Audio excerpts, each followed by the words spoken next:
नया chapter start करेंगे जिसका नाम है government budget and the economy. सबसे पहले हम लोग बात करेंगे meaning of budget. Meaning of budget, government budget is a statement of the estimates of government receipt and government expenditure for the coming physical year. यानी कि जो हमारा कमिंग वित्तीय वर्ष है उस वर्ष में सरकार को कितनी प्राप्तियां मिलेंगी और कितना उसे खर्च करना पड़ेगा, इन सब का स्टेटमेंट ही कहलाता है गवर्नमेंट बजट। बच्चों आप ये ध्यान रखेंगे कि बजट में जो भी एक्सपेंडिचर या जो भी रिसिप्ट शो किए जाते हैं वो एक्चुअल फिगर्स नहीं होते हैं बल्कि एस्टिमेटेड वैल्यूज होते हैं for the coming physical year. यानी कि जो नया वर्ष आने वाला है उस वर्ष में सरकार कितने खर्च करेगी और सरकार को कहाँ कहाँ से कितनी प्राप्तियाँ होने की संभावना होगी। यानी कि वो एक्चुअल रिसिप्ट नहीं होती हैं, वो सिर्फ एक टेंटेटिव एस्टिमेट्स होते हैं। बच्चों जो बजट बनाया जाता है वो ऑल लेवल्स पे बनता है। यानी कि सेंट्रल गवर्नमेंट के लेवल पे बजट बनेगा, स्टेट गवर्नमेंट अपना बजट तैयार करेगी और लोकल गवर्नमेंट भी अपना बजट तैयार करते हैं। तो सेंट्रल लेवल पे, स्टेट लेवल पे और लोकल लेवल पर प्रत्येक स्तर पर बजट बनाया जाता है। बच्चों इस चैप्टर में हम लोग सेंट्रल गवर्नमेंट के बजट या यूनियन बजट की बात करेंगे, वही आपके सिलेबस में आपको पढ़ना है। अब हम लोग बात करेंगे objectives of the government budget. और गवर्नमेंट बजट से यहाँ क्या मतलब है, सेंट्रल गवर्नमेंट का बजट या यूनियन बजट। उसका पहला ऑब्जेक्टिव क्या है, reallocation of resources. Reallocation of resources आप क्लास 11th में एलोकेशन ऑफ रिसोर्सेज पढ़ चुके हैं। आप पढ़ चुके हैं for to produce, how to produce, for whom to produce, वही कहलाता है एलोकेशन ऑफ रिसोर्सेज। बजट की हेल्प से हम रीएलोकेशन कर सकते हैं, यानी कि हमने रिसोर्सेज को जहाँ एक जगह लगाया है वहाँ से निकाल कर हम दूसरी जगह पर ले जा सकते हैं, वो कहलाता है रीएलोकेशन ऑफ रिसोर्सेज। आप जानते हैं कि रिसोर्सेज हमारे लिमिटेड होते हैं, उनको हम जहाँ चाहे वहाँ लगा सकते हैं, अल्टरनेट यूजेज होते हैं। सरकार के सामने दो मुख्य उद्देश्य होते हैं। एक तो होता है कि प्रॉफिट मैक्सिमाइज करना, जो कि प्राइवेट सेक्टर के लिए ज़रूरी है।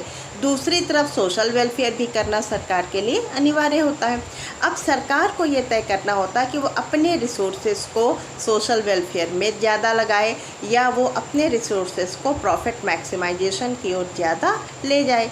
जैसे गवर्नमेंट को ये तय करना पड़ता है कि वो रिसोर्सेज को कहाँ लगाए। For example development of roads पर, पार्क पर, एजुकेशन, हेल्थ फैसिलिटी एक्सेट्रा, या वो कहीं और अपने रिसोर्सेज को लगाए।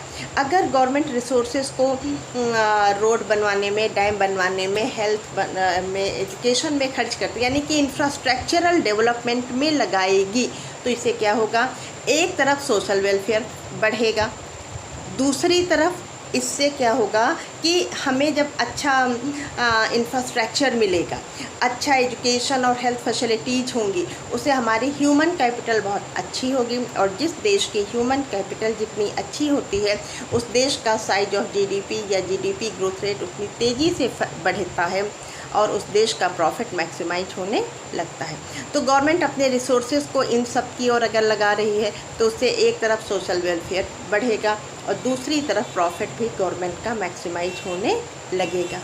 दूसरा, गवर्नमेंट को ये तय करना होता है कि जो भी हमारी हार्मफुल गुड्स हैं जैसे लिकर, सिगरेट, इस तरीके की चीज़ों के प्रोडक्शन पर रिसोर्सेज को लगाए या रिसोर्सेज को सोशली यूजफुल गुड्स की ओर लगाए।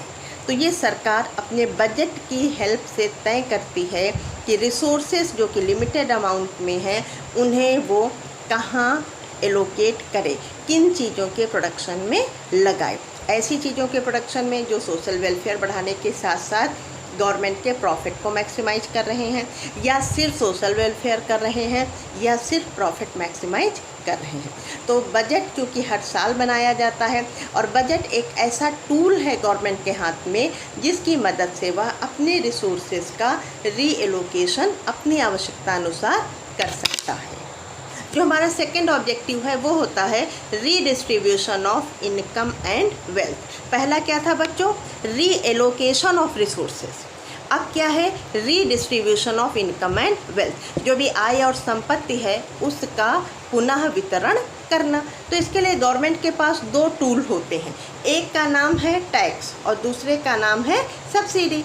जो धनी वर्ग के लोग हैं उनसे गवर्नमेंट अधिक से अधिक अमाउंट में टैक्स कलेक्ट करेगी और उस टैक्स के पैसे को सब्सिडी के रूप में गरीबों को देने में काम में लाएगी। तो इस तरीके से सरकार redistribution of income and wealth करके समाज में धनी और निर्धन वर्ग के बीच के गैप को मेंटेन करने का काम करती है।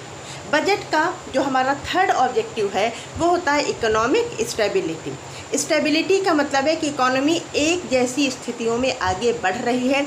इकोनॉमी में ना तो इन्फ्लेशन हो रहा है और ना ही डिफ्लेशन हो रहा है, बल्कि इकोनॉमी हमेशा इक्विलिब्रियम में, स्टेबिलिटी की कंडीशन में आगे बढ़ रही है।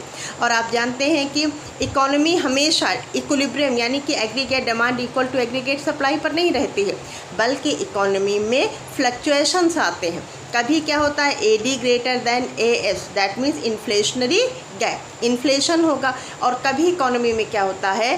AD लेस देन AS यानी कि डिफ्लेशनरी गैप।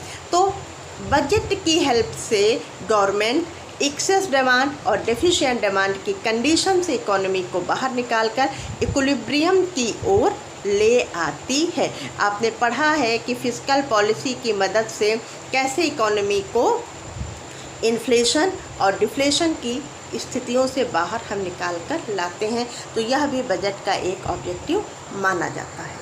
हमारा फोर्थ ऑब्जेक्टिव होता है GDP growth. GDP growth rate को बढ़ाना बजट का एक बहुत ही इम्पॉर्टेंट काम होता है। तो बजट की मदद से किस प्रकार से देश की GDP ग्रोथ रेट बढ़ेगी, इसकी बात हमें करनी है। देखिए, सरकार दो तरीके से गवर्नमेंट एक्सपेंडिचर करेगी। पहला क्या करेगा? Development of infrastructure. जो भी इंफ्रास्ट्रक्चर है, road, dam, electricity, health, education, housing facility, इन सब के डेवलपमेंट पर गवर्नमेंट खर्च करेगी। इससे क्या होगा?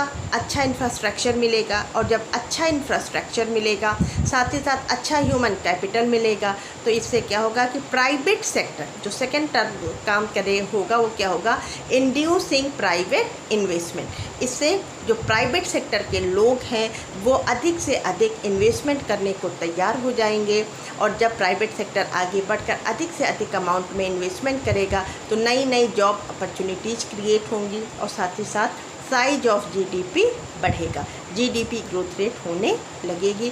तो बजट को एक टूल के रूप में इस्तेमाल में लाया जाता है। पांचवा पॉइंट होता है हमारा balanced regional growth. Balanced regional growth, क्षेत्रीय विकास कैसा होना चाहिए? संतुलित होना चाहिए। यानी कि जो हमारे बैकवर्ड एरियाज हैं, जो पिछड़े क्षेत्र हैं, उन क्षेत्रों को का विकास करने का काम भी बजट की मदद से किया जा सकता है। आप जानते हैं कि सरकार ने SEZ, स्पेशल इकोनॉमिक जोन्स, विशेष आर्थिक क्षेत्र का कॉन्सेप्ट दिया। तो जो स्पेशल इकोनॉमिक जोन्स जो कि सेज कहलाता है, सेज के अंतर्गत जो हमारे पिछड़े इलाके हैं, जो बैकवर्ड रीजन्स है, पिछड़े क्षेत्र हैं, उन